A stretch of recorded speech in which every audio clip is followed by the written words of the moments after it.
सलामकुम। तो हम स्टार्ट करते हैं with the chapter of acid base and salts in O level IGCSE chemistry. ठीक है। तो भाई हम स्टार्ट करते हैं पहले विद द एसिड्स। ठीक है। अब देखो, एसिड्स होते क्या हैं। लेट्स से मेरे पास एक बीकर है, उसमें पानी पड़ा हुआ है, सही है। और अगर मैं इसमें इस बीकर में लेट्स से HCl डालता हूँ, ठीक है।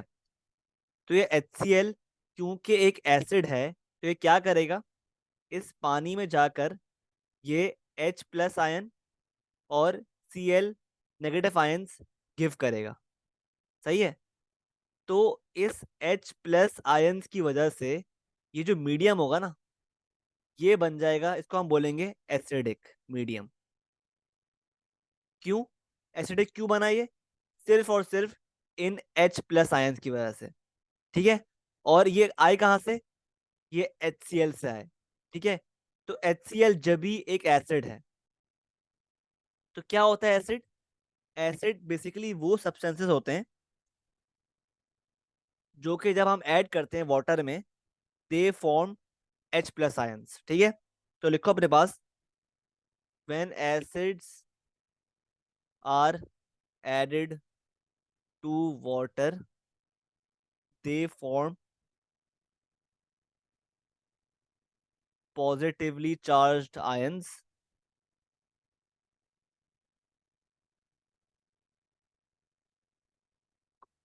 चार्ज आयंस जो कि होते हैं हाइड्रोजन आयंस, यानी H+ आयंस। ठीक है। ठीक है। तो ये एसिड्स की खासियत है, सही है। और अगर हम और बात करें एसिड्स के बारे में, तो एसिड्स जो है ना, बेसिकली हैव पीएच वैल्यूज <<7। ये भी इनकी खासियत होती है, प्रॉपर्टी होती है कि, और इनका टेस्ट भी सॉर होता है, और ये करोसिव भी होते हैं। ठीक है। ये प्रॉपर्टीज आपको याद करनी है सारी, ठीक है, पूछता है एग्जाम में, सही है।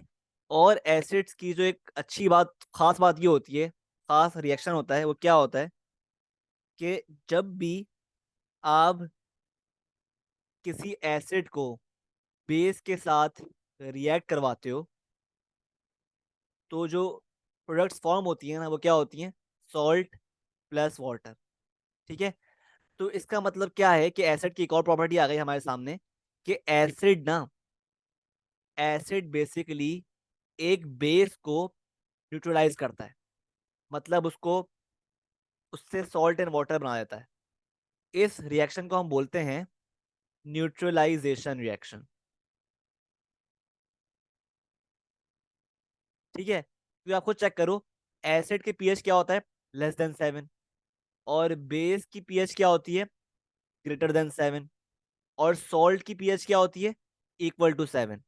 तो आप खुद चेक कर रहे हो, इस एसिड ने बेस को न्यूट्रलाइज कर दिया। तो ये मतलब है इसका। तो जब भी हम इसको कहते हैं न्यूट्रलाइजेशन रिएक्शन, ठीक है, इसका नाम है इस रिएक्शन का। आई होप क्लियर है, सही है यहाँ तक। अच्छा, अब मेरे पास लेट से एक HCl है। HCl एसिड है ना। एसिड क्यों है? अभी हमने पढ़ा कि जब भी इसको आप डालोगे एक्वस मीडियम में, यानी पानी में, तो ये क्या देगा? H+ आयंस और Cl नेगेटिव आयंस। एक्वस, ये जो लिखा हुआ है ना AQ, इसका मतलब होता है एक्वस मीडियम में, और एक्वस मतलब होता है वाटर में। ठीक है, सही है। तो ये खासियत होती है एसिड की, ठीक है, कि वो एक्वस मीडियम में H+ आयंस गिव करता है, जिसकी वजह से वो मीडियम क्या होता है? एसिडिक। आई होप क्लियर है यहाँ तक, सही है। अब हम आगे बढ़ते हैं और पढ़ते हैं different types of reaction of acids. ठीक है। तो रिएक्शंस ऑफ एसिड्स, ठीक है। तो पहला रिएक्शन आता है हमारे पास, इसको हम बोलते हैं एसिड प्लस मेटल बनाता है सॉल्ट प्लस हाइड्रोजन गैस। ठीक है, ये आपके पास पहला रिएक्शन है। अब इस रिएक्शन में जो एक चीज आपको ध्यान करना है भाई, वो ये करना है कि यहाँ जो मेटल की बात हो रही है ना, सॉरी, यहाँ जो एसिड की बात हो रही है, वो है एक डाइल्यूट एसिड। मतलब ऐसा एसिड है जिसमें पानी जो मिला हुआ है ना, वो ज्यादा है। ठीक है, मीडियम एसिडिक है, लेकिन पानी जो मिला हुआ है ज्यादा है। ठीक है, डाइल्यूट का मतलब ये होता है। डाइल्यूट मीन्स के उसमें जो एसिड और जो पानी का मिक्सचर है ना, उसमें पानी ज्यादा है। ठीक है, और जो मेटल है ना, मेटल, ये क्या है, मेटल है, लिखो इसके बारे में कि only metals, metals above hydrogen, above hydrogen in the reactivity series, reactivity series will react with dilute acids। ठीक है, तो ये पॉइंट बहुत इंपॉर्टेंट पॉइंट है कि आपको बता रहे हैं भाई कि हर मेटल नहीं करेगा react with dilute acids, only metal above hydrogen in the reactivity series. अब let's see the reactivity series है क्या, रिएक्टिविटी सीरीज, तो ये है आपके पास रिएक्टिविटी सीरीज।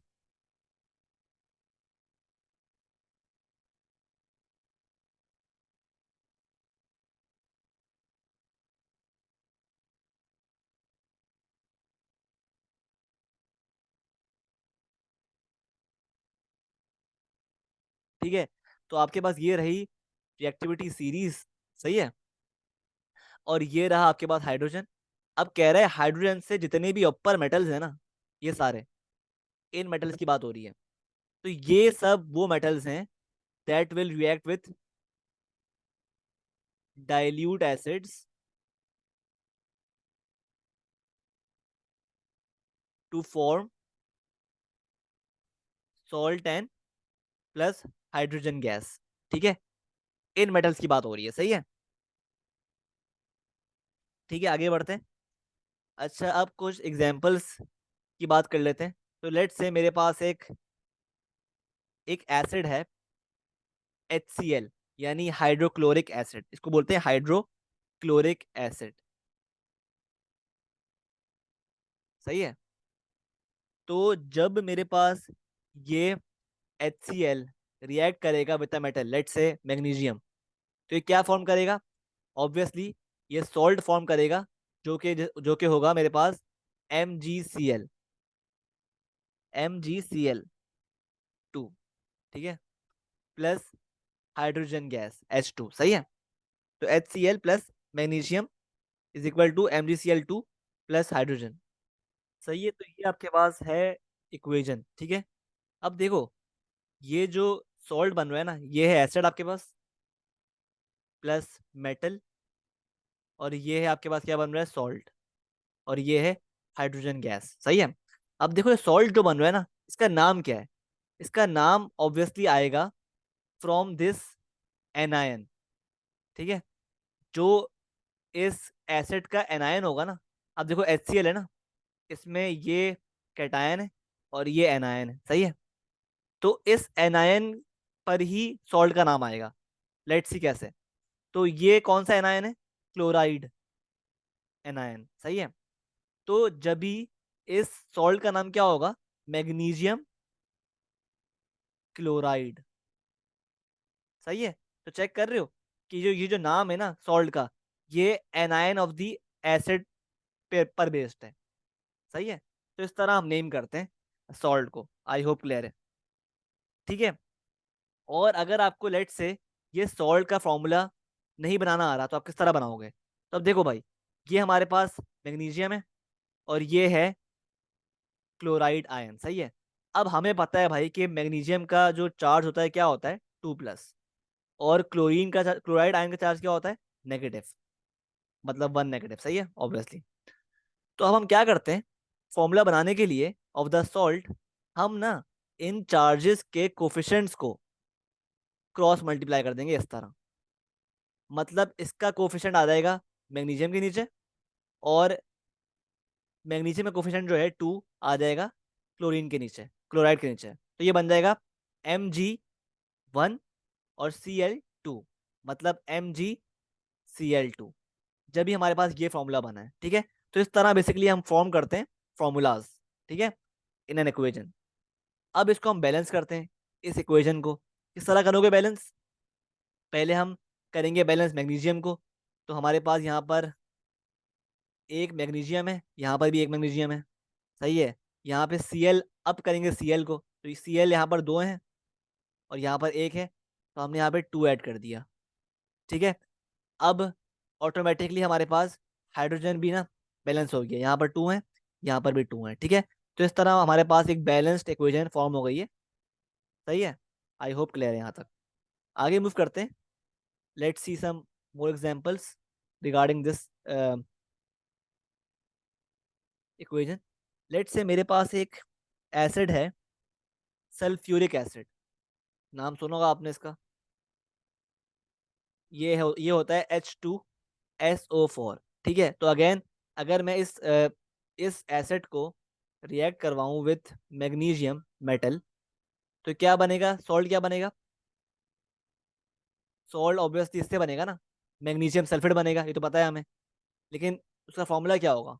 तो लेट्स सी। तो अगर हमारे पास ये मैग्नीशियम है और ये सल्फेट का आयन है, तो हमें पता है भाई मैग्नीशियम में होता है 2+ चार्ज और सल्फेट में होता है 2 नेगेटिव चार्ज। तो अगर मैं इन दोनों को क्रॉस मल्टीप्लाई करूं इस तरह, तो मेरे पास क्या बनेगा? Mg2 और सल्फेट 2। तो क्योंकि यहाँ पे 2 2 दोनों दोनों पर है ना, तो we can actually cancel this. तो ये बन जाएगा मैग्नीशियम सल्फेट खाली, ठीक है। तो मैग्नीशियम सल्फेट बन गया हमारा सॉल्ट प्लस H2 गैस, यानी हाइड्रोजन गैस, सही है। सही है। इसका नाम क्या है सॉल्ट का? मैग्नीशियम सल्फेट, ठीक है। आई होप क्लियर है, सही है। तो इस तरह बेसिकली हम इक्वेशन फॉर्म करते हैं। अब इसको बैलेंस कर लेते हैं, अगर बैलेंस हो रही है तो। तो यहाँ पे हर चीज़ बैलेंस्ड है। पहले ही मैग्नीशियम की बात करते हैं, तो यहाँ पर एक है, यहाँ भी एक है। सल्फेट आयन यहाँ पर एक है, यहाँ भी एक है।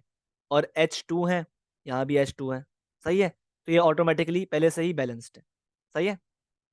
Let's see some more examples, ताकि बात पूरी क्लियर हो जाए।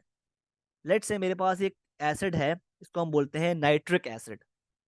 बहुत ही मशहूर एसिड है ये भी, ठीक है। तो ये है मेरे पास HNO3, ठीक है। ये होता है HNO3, इसका फॉर्मूला होता है, सही है। अब अगर मैं इसको रिएक्ट करवाऊं विथ मैग्नीशियम मेटल, तो क्या बन जाएगा? ऑब्वियसली मैग्नीशियम नाइट्रेट बनेगा। अब किस तरह बनेगा? Let's see. अब देखो, हमें पता है भाई मैग्नीशियम के ऊपर 2+ चार्ज है, नाइट्रेट के ऊपर होता है नेगेटिव चार्ज, ठीक है। तो हम क्या करेंगे? अगेन क्रॉस मल्टीप्लाई कर देंगे। तो 1 यहाँ पे आ गया नीचे और 2 यहाँ पे आ गया, तो ये बन जाएगा मैग्नीशियम 1 और नाइट्रेट 2। मतलब मैग्नीशियम नाइट्रेट का फॉर्मूला ये होगा।